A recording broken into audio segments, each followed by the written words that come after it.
মুছলমান সম্প্ৰদায়ৰ যুৱকে আইনী প্ৰক্ৰিয়াৰে নাম সলনি কৰি গ্ৰহণ কৰিলে হিন্দু ধৰ্ম। হাফিজুৰ ৰহমান এতিয়া হলকৈ হিতেশ দাস।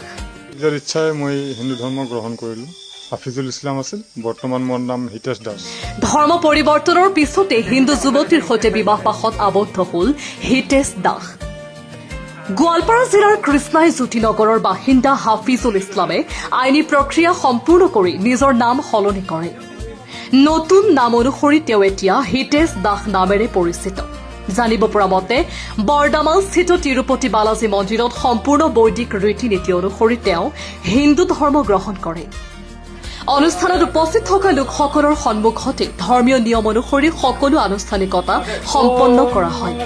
ইয়াৰ পিছতে হিতেশ দাসে এগৰাকী হিন্দু যুৱতীৰ সৈতে ধৰ্মীয় ৰীতি নীতি অনুসৰি বিবাহ পাশত আবদ্ধ হয়।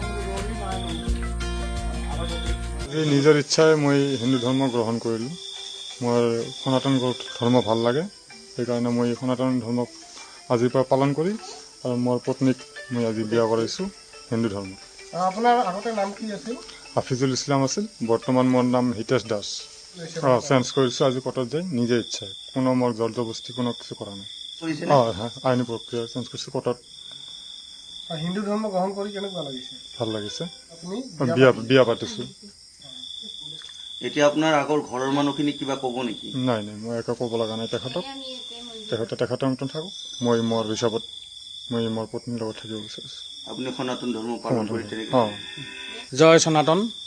আজি আমাৰ এই কৃষ্ণাই এই যুৱকজন তেওঁ ইছলাম ধৰ্মৰ পৰা আহিছে। তেখেতে গীতা ভাগৱত পঢ়ি তেওঁ এটা প্ৰেৰণা হ'ল, সেইকাৰণে তেখেতে স্ব ইচ্ছাই সনাতন ধৰ্ম গ্ৰহণ কৰি হিতেশ দাস নাম গ্ৰহণ কৰিলে কোৰ্টত যাই পেলাই।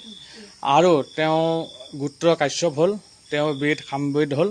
তেখেতক আজি সকলোখিনি প্ৰদান কৰি ভগৱান শ্ৰী শ্ৰী লক্ষ্মী বেংকটেশ ভগৱানৰ সাক্ষী কৰি আজি তেওঁ শুভ বিবাহখন সম্পাদনা কৰি দিয়া হ'ল আমাৰ সকলো হিন্দু ৰাইজৰ উপস্থিতিত।